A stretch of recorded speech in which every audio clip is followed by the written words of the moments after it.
नमस्कार साथियों, टीटीआईबी क्लासेज पर आप सभी का स्वागत है। तो जैसा कि आप देख पा रहे हैं कि मेरे दर्शन आपको काफ़ी दिनों बाद हुए हैं, तो कुछ दुविधाएं चल रही थी। जैसा कि आप सभी को पता ही होगा कि हमारा एक पुराना चैनल हुआ करता था जिसे हम टेक्निकल टुडेज बेस्ट क्लासेज के नाम से जानते थे। साथियों, वो चैनल हमारा बैन हो चुका था, बंद हो चुका था, अभी भी फिलहाल बंद ही है। तो उस कारण क्या हुआ कि थोड़े हम डिमोटिवेशन हो गए थे, हम थोड़े डिप्रेशन में चले गए थे। क्योंकि जब साथियों आंखों के सामने से 3 साल की मेहनत निकल जाए ना, तब दुख होता है और वास्तव में होता है। लेकिन संभालने वालों ने, कुछ प्रवचन देने वालों ने ऐसे प्रवचन दिए, वापस मेरे अंदर मोटिवेशन डाला कि यू कैन डू इट, आप कर सकते हो। लेकिन तब तक मैं उनके नहीं सुन रहा था। जब मेरे अंदर से आज आवाज आई कि हम कर सकते हैं, तब हम कर रहे। वैसे आपको नॉर्मली रोज क्लासेस मिल रही थी, ठीक है, और बहुत ही अच्छे तरीके से क्लासेस मिल रही थी। तो उम्मीद है आपको क्लासेस पसंद आ रही होगी। तो बिना बकवास के अब हमारी आज की क्लास शुरू करते हैं। तो सबसे पहले तो भाई एक छोटी सी लाइन और बाकी रह गई। जो भी चैनल पर नया है, चैनल को सब्सक्राइब, बेल आइकन को ऑन, और साथियों अपने सभी साथियों में वीडियो को शेयर, लाइक जरूर कर लीजिए। ठीक है, तो आइए शुरू करते हैं। साथियों, हमारा देखिए मौलिक विद्युत एवं वैद्युतिक पदार्थ वाला लेसन चल रहा है। Any doubt? किसी को कोई डाउट? कोई डाउट नहीं है भाई, हम सभी को पता है। ठीक है साथियों, हमारा मौलिक विद्युत एवं वैद्युतिक पदार्थ वाला लेसन चल रहा था। वेरी इंपॉर्टेंट, मोस्ट इंपॉर्टेंट, आज इसकी लास्ट क्लास होने वाली है। आज इसकी लास्ट क्लास होने वाली है। तो आइए साथियों शुरू करते हैं। साथियों, आज हम देखने वाले हैं वैद्युतिक पदार्थ। ठीक है, वैद्युतिक पदार्थों के प्रकार। क्या देखने वाले हैं भाई? वैद्युतिक पदार्थों के प्रकार। ठीक है, वैद्युतिक पदार्थों के प्रकार, इससे आप क्या समझते हैं? ठीक है, नाम छोटा सा है लेकिन बहुत ही कुछ समाया हुआ है इसके अंदर। ठीक है, बहुत ही कुछ समाया हुआ है। जैसे कि श्री राम का नाम निकाला गया है कि इनका नाम राम होगा, 2 अक्षर का नाम, लेकिन समग्र विश्व इस नाम में समा जाएगा। इसी प्रकार साथियों, नाम छोटा सा है लेकिन बहुत कुछ समाया हुआ है। अभी देखिए इसी के अंदर 3 चीजें आ जाएगी। देखिए कितना कुछ समाया हुआ है। अभी इसी के अंदर 3 चीजें आ जाएगी और उन 3 चीजों में भी 3-3 चीजें और आ जाएगी। ठीक है, और उनके उदाहरण बहुत सारे हो जाएंगे। ठीक है, तो काफी चीजें इसके अंदर समाई हुई है। तो आइए अब देखते हैं साथियों। सबसे पहले तो यहाँ पर वैद्युतिक जो पदार्थ होते हैं ना, अलग अलग भागों में बांटे गए वैद्युतिक पदार्थ। यानी किसके अंदर से विद्युत फ्लो हो सकती है, किसके अंदर से विद्युत फ्लो नहीं हो सकती। ठीक है, किसके अंदर से कब विद्युत फ्लो होती है। तो इन सभी के आधार पर विद्युत को अलग अलग भागों में बांट दिया गया। क्लियर? तो आइए अब देखते हैं साथियों। यहां पर सबसे पहला जो भाग बांटा गया ना, उसे हम कहते हैं चालक। क्या कहते हैं भाई? चालक के नाम से जाना गया इसे। क्या, किस नाम से जाना गया भाई? चालक। अब इसका दूसरा नाम, ठीक है, एक और भाग जिसे हम अचालक के नाम से जानते हैं। किसके नाम से जानते हैं भाई? अचालक के नाम से जानते हैं। बात समझ में आ गई? तीसरी चीज अर्धचालक। अर्धचालक, ठीक है, अर्धचालक। 3 चीजें होगी साथियों। चालक क्या होता है? सबसे पहले तो देखिए, कोई भी कंडक्टर है, ठीक है, चालक है। कॉपर है, कॉपर का वायर है, वो एक तरह से चालक है। लेकिन वो चालक क्यों है? रीजन जानते हो? रीजन जानते हो? कॉपर है भाई, कॉपर है मानते हैं। चालक क्यों है? अचालक भी तो हो सकता था। क्या रीजन है साथियों? यहां पर सारा खेल जो है ना, सारा खेल है यहां पर इलेक्ट्रॉन्स का। सारा खेल इलेक्ट्रॉन्स का है। सभी को पता है कि पदार्थ बना हुआ है। पदार्थ किससे बना है? अणुओं से बना हुआ है। अणु किससे बना है? परमाणुओं से बना हुआ है। परमाणु के अंदर 3 चीजें पाई गई, जिसे हम प्रोटॉन, न्यूट्रॉन और इलेक्ट्रॉन के नाम से जानते हैं। और यहाँ पर जो मेन चीज है ना साथियों, इलेक्ट्रॉन, जो कि परमाणु का सबसे हल्का कण होता है। ठीक है, ये इलेक्ट्रॉन का यहाँ पर झोल है। ये इलेक्ट्रॉन ही निर्धारित करता है कि यहाँ पर हमारा पदार्थ चालक है, अचालक है, अर्धचालक है। बात समझ में आ गई? लेकिन यहाँ पर साथियों जो चालक होता है ना, चालक के अंदर जो इलेक्ट्रॉन्स की संख्या होती है वो होती है अनंत। कोई गिनती नहीं है, बहुत ज्यादा होती है। ठीक है, अत्यधिक ज्यादा होती है। क्या होती है भाई? ज्यादा होती है। किसकी संख्या? इलेक्ट्रॉन्स की संख्या बहुत ही ज्यादा होती है। किसमें? चालक में। बात समझ में आ गई? चालक में। साथियों इसकी डेफिनेशन यहां से बन सकती है, जिस पदार्थ के अंदर इलेक्ट्रॉन्स की बहुलता हो, मतलब इलेक्ट्रॉन्स की बहुत ज्यादा मात्रा हो, हम उसे चालक कह सकते हैं। ठीक है, हम उससे चालक कह सकते हैं। लेकिन साथियों इलेक्ट्रॉन्स लगभग सभी में पाए जाते हैं। लेकिन यहाँ पर मेन चीज है ना, किस पदार्थ में इलेक्ट्रॉन फ्लो हो पा रहे हैं। लकड़ी है, लकड़ी भी छोटे छोटे कणों से मिलकर के बनी हुई, इसमें भी नाभिक वगैरह सब कुछ होते हैं, सारी चीजें होती है। लेकिन क्या हो, जोल क्या है? वहां पर साला इलेक्ट्रॉन फ्लो नहीं होता। वहां पर इलेक्ट्रॉन फ्लो नहीं होता, लेकिन चालक में इलेक्ट्रॉन फ्लो होता है। Any doubt? बिल्कुल क्लियर है? ठीक है, तो चालक में इलेक्ट्रॉन फ्लो होता है। इलेक्ट्रॉन की संख्या बहुत ही ज्यादा होती है। इस तरह से समझ में नहीं आया, दूसरे तरीके से समझाता हूं साथियों। क्या होता है कि ऊर्जा बैंड होता है। ये हमारे पास एक ऊर्जा बैंड है। ये वैसे इलेक्ट्रॉनिक का पार्ट है, हम इसको यहीं पर क्लियर कर लेते हैं साथियों। ये ऊर्जा बैंड होता है, ठीक है। ये इसका है संयोजी बैंड। क्या है भाई? संयोजी बैंड है साथियों, संयोजी बैंड। ये इसका संयोजी बैंड हो गया, ये इसका चालन बैंड हो गया। क्या हो गया भाई? चालन बैंड हो गया। ये दो प्रकार के बैंड इसके अंदर होते हैं साथियों, और इस पूरे को हम क्या कहेंगे? इस पूरे को हम कहते हैं साथियों ऊर्जा बैंड। क्या कहते हैं भाई? ऊर्जा बैंड कहते हैं। बात समझ में आएगी? ऊर्जा बैंड साथियों बहुत ही अच्छे से समझ में आएगा। आप इसको एक कॉपर का वायर मान सकते हैं, ठीक है? ये एक कॉपर का वायर है, मान लीजिए ये कॉपर का इतना हिस्सा है। इस कॉपर को मैंने दो भागों में मतलब बांट दिया है। इस कॉपर को मैंने दो भागों में बांट दिया है साथियों। यहां पर ये जो कॉपर का ये वाला हिस्सा है ना, इसे हमने कह दिया संयोजी बैंड, और इसे हमने कह दिया चालन बैंड। समझाने के लिए बता रहा हूं साथियों, इसके जो संयोजी बैंड में होते हैं ना, इलेक्ट्रॉन्स बहुत ज्यादा होते हैं, बहुत ही ज्यादा होते हैं। यहां पर इलेक्ट्रॉन्स की मात्रा बहुत ही अत्यधिक होते हैं, बहुत सारे इलेक्ट्रॉन्स होते हैं साथियों। यहां पर ये जो गैप है ना, ये गैप है, ये गैप चालकों के अंदर होता है 0 इलेक्ट्रॉन वोल्ट। 0 इलेक्ट्रॉन वोल्ट, याद रखना 0 इलेक्ट्रॉन वोल्ट का यहां पर ये गैप होता है साथियों। मतलब बिल्कुल भी गैप नहीं होता, आपस में ऊपर नीचे इस तरह से पड़े होते हैं, जिसके कारण क्या होता है, यहां पर इसमें बहुत सारे इलेक्ट्रॉन फ्लो होते हैं। और साथियों जब इसको करंट से संयोजित किया जाता है तो यहां पर इस संयोजी बैंड में लात मारता है वोल्टेज, वोल्टेज लात मारता है तो यहां से इलेक्ट्रॉन निकलता है, इलेक्ट्रॉन पहुंचता है चालन बैंड में। तो साथियों विद्युत की परिभाषा तो यही है ना कि जहां पर इलेक्ट्रॉन का फ्लो हुआ वो हमारे पास विद्युत धारा कहलाती है, ठीक है? जहां पर इलेक्ट्रॉन का फ्लो हुआ वो विद्युत धारा। तो यहां पर साथियों इलेक्ट्रॉन का फ्लो हुआ मतलब विद्युत धारा का फ्लो हुआ। मतलब इलेक्ट्रॉन यहां पर पहले संयोजी बैंड में था, अब चालन बैंड में चला गया, तो फ्लो तो हुआ, संयोजी बैंड से चालन बैंड में चला गया, चाहे हिला हो बिल्कुल ही मामूली सा ही, लेकिन फ्लो हुआ। तो यहां पर साथियों क्या हुआ? यहां पर इलेक्ट्रॉन मतलब वोल्टेज सॉरी करंट का फ्लो हुआ, करंट फ्लो करवानी थी। तो कुल मिला के चालक पदार्थों में हमने करंट फ्लो करवा ली, और इसमें साथियों यहां पर ये जो 0 इलेक्ट्रॉन वोल्ट की जो गैप है साथियों, इसी के कारण क्या हुआ, यहां पर इलेक्ट्रॉन यहां से यहां चला गया। Any doubt? कोई क्लियर? ठीक है, तो यहां से साथियों इलेक्ट्रॉन यहां से यहां गया, इलेक्ट्रॉन का फ्लो हुआ, इलेक्ट्रॉन का फ्लो हुआ मतलब करंट का फ्लो हुआ, और जहां पर करंट का फ्लो हुआ वो पदार्थ हमारा चालक होता है। बात समझ में आएगी? अब साथियों जो चालक पदार्थ होते हैं ना, इनको 3 भागों में बांटा गया, इनको 3 भागों में बांटा गया, ठोसीय, द्रव्यीय, गैसीय। ठीक है, ठोसीय, द्रव्यीय, गैसीय। गैसीय 3 प्रकार के चालक पदार्थ हमारे पास होते हैं, 3 प्रकार के चालक पदार्थ हमारे पास होते हैं साथियों। यहां पर जो ठोसीय चालक होते हैं ना, कॉपर हो गया, एल्यूमिनियम हो गया, ये प्रकार के जो जिनको हम हाथ में ले सकते हैं अच्छे से साथियों, अच्छे से पकड़ सकते हैं ना, वो हमारे पास क्या होते हैं, वो ठोस चालक होते हैं। कॉपर है, कॉपर का वायर है, अच्छे से पकड़ सकते तो वो एक ठोस चालक हो गया। तो साथियों हम इसे ठोस चालक कह सकते हैं। जैसे कि एल्यूमिनियम हो गया, ठीक है, एल्यूमिनियम हो गया, कॉपर हो गया, कॉपर हो गया, तो इस प्रकार के कई पदार्थ हो गए। तो ये क्या हो गए, ये हमारे पास सभी क्या हो गया साथियों, ठोस चालकों के अंतर्गत आ गए। अब दूसरी बात आती है द्रव्य चालक की।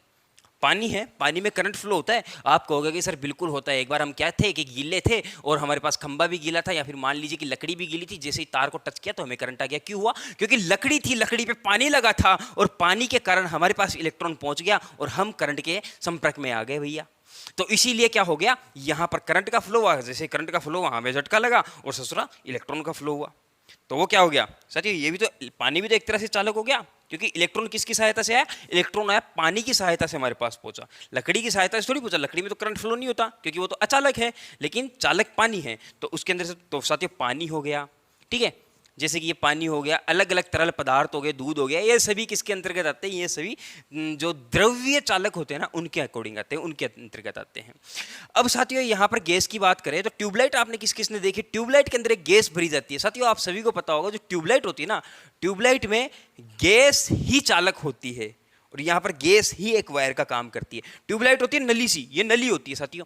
इस नली के अंदर क्या होता है, आर्गन भरी जाती है। क्या भरी जाती है भाई, आर्गन भरी जाती है साथियों। ये जो गैस आर्गन भरी जाती है ना, यहां पर ये जो वायर है, अब इनको हमें टच करना है तो ट्यूबलाइट के अंदर कोई वायर नहीं डाला जाता। सबसे पहले तो कुल मिला के बात यह है कि इन दोनों को हमें टच करना है, ट्यूबलाइट के अंदर कोई वायर नहीं। अब किसकी सहायता से इसको टच किया जाए, तो इसके अंदर भरी जाती है आर्गन गैस। और साथियों ये आर्गन गैस है ना, यही चालक है, यही इलेक्ट्रॉन्स को यहां से यहां ले आती है, मतलब ये चालक है। तो आर्गन गैस हो गई, हीलियम गैस होगी, तो इस प्रकार की गैसें होती है।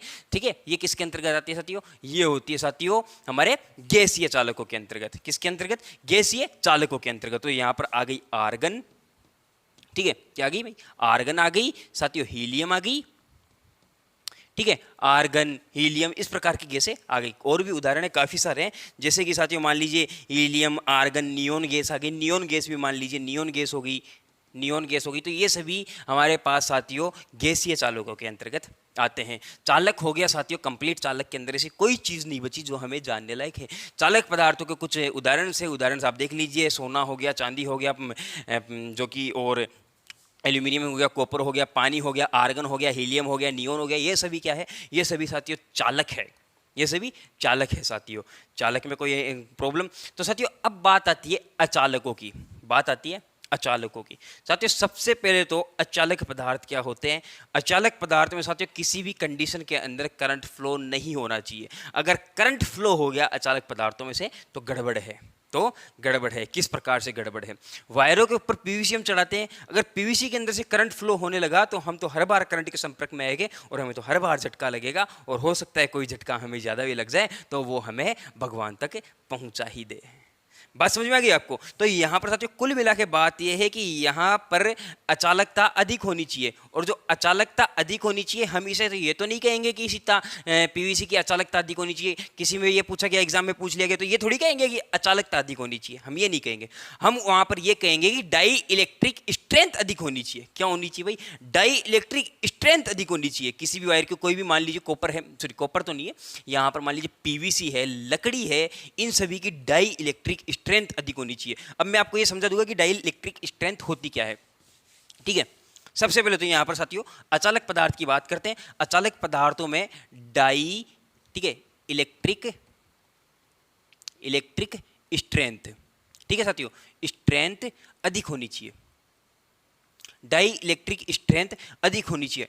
डाई इलेक्ट्रिक स्ट्रेंथ का मतलब है साथियों यहाँ पर इसके अंदर से जितना हो सके ना, जितना वोल्टेज करंट को फ्लो ना करवा सके, मतलब करंट को रोक कर रखने की शक्ति को हम डाई इलेक्ट्रिक स्ट्रेंथ कह सकते हैं, या फिर हम इसे विशिष्ट प्रतिरोध भी कह सकते हैं, ठीक है? प्रतिरोधकता मतलब तार का खुद का एक प्रतिरोध होना चाहिए, पदार्थ का खुद का एक प्रतिरोध होना चाहिए।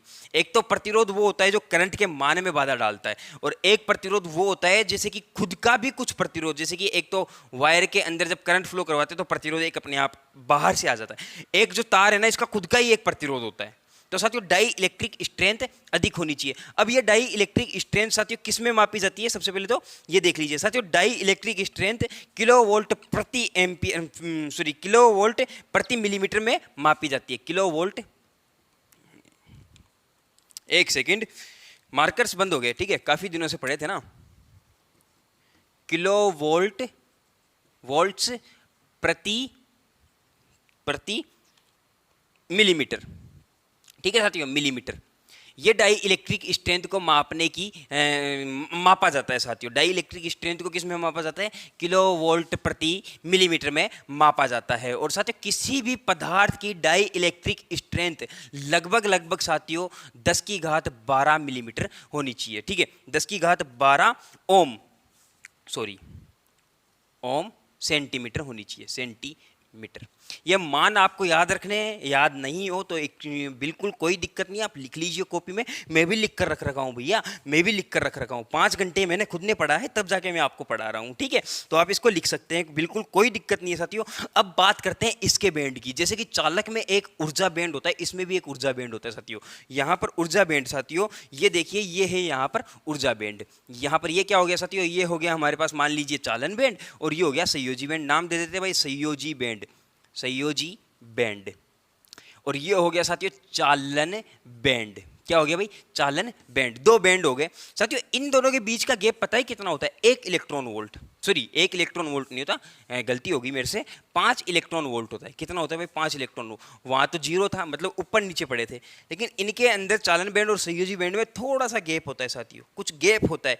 इस गैप के कारण क्या होता है कि यहाँ पर इलेक्ट्रॉन होते तो है, लकड़ी में इलेक्ट्रॉन होते तो है, लेकिन वो इलेक्ट्रॉन यहाँ से संयोजी बैंड से चालन बैंड में जा नहीं पाते, नहीं जा पाते, ठीक है? तो यहाँ पर साथियों इसीलिए हमने इसको कह दिया ये हमारे पास ऊर्जा बैंड है। किसका ऊर्जा बैंड है भाई? ये ऊर्जा बैंड है हमारे पास साथियों अचालक पदार्थों का। किसका है? अचालक पदार्थों का।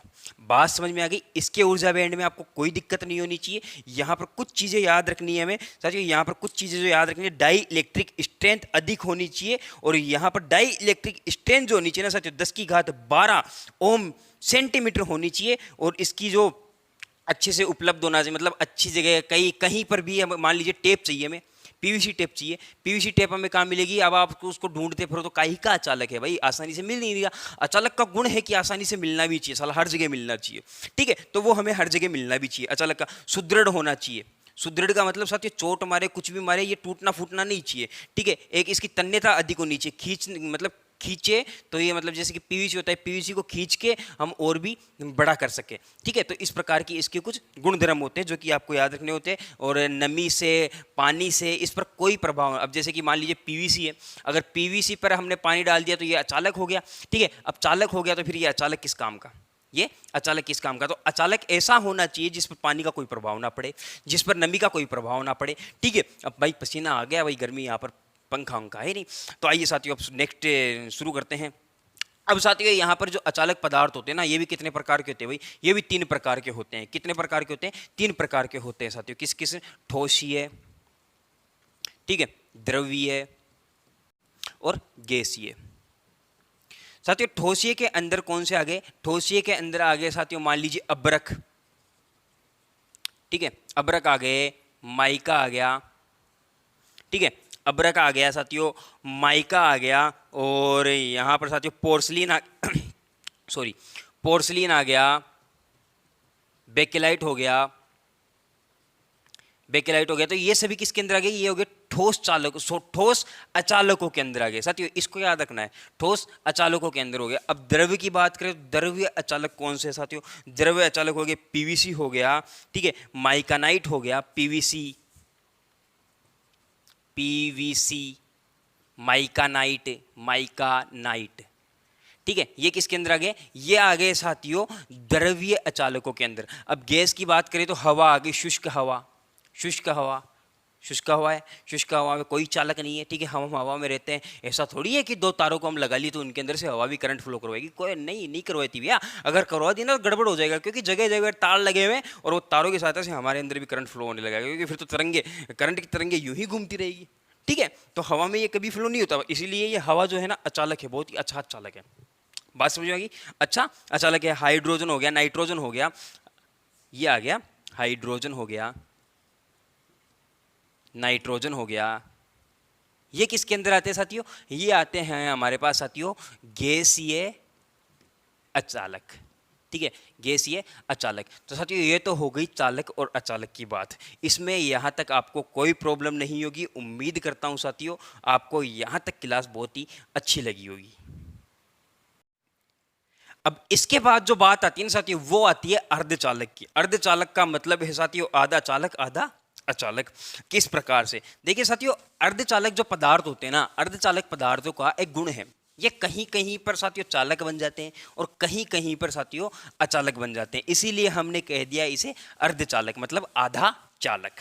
बात समझ में आ गई? अर्धचालक साथियों। साथियों सबसे पहले तो अर्धचालक की परिभाषा आपको याद रखनी है साथियों। इसकी डेफिनेशन है साथियों, भिन्न भिन्न परिस्थितियों में एक ही पदार्थ चालक का व्यवहार भी करता है और अचालक का व्यवहार भी करता है। मतलब एक ही पदार्थ चालक भी हो सकता है और अचालक भी हो सकता है। जैसे कि आपको मैं बताऊं साथियों, ये हमारे पास अर्धचालक है, ठीक है, ये हमारे पास अर्धचालक है। साथियों ये जो अर्धचालक है ना, ये कई बार क्या होता है चालक बन जाता है, ये कई बार चालक बन जाता है और कई बार साथियों अचालक बन जाता है, अचालक बन जाता है। लेकिन साथियों इसके कुछ टर्म्स है, ठीक है, रूल एंड टर्म्स है, मतलब कंडीशंस है, इसी के अकॉर्डिंग ये काम करता है। ऐसे तो साथियों पीवीसी हमने लगा दिया भाई अचालक का काम, अब वो अचानक से ही चालक बन गई तो यहाँ पर लंका लग गई, ठीक है। तो इसीलिए यहाँ पर साथियों पदार्थ जो होता है ना, चालक अर्धचालक दोनों का काम करता जरूर है, लेकिन उसकी कंडीशन होती है और कंडीशन के हिसाब से ही हम उसको अलग अलग जगह पर काम में लेते हैं। तो साथियों यहाँ पर जो अर्धचालक होते हैं ना, इसकी डेफिनेशन आप सभी को पता होगी। इसकी डेफिनेशन है साथियों, भिन्न भिन्न परिस्थितियों में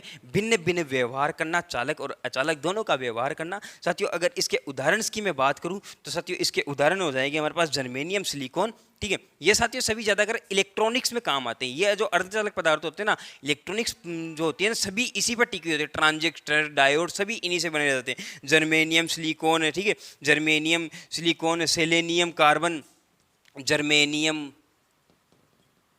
सिलिकॉन, सेलेनियम,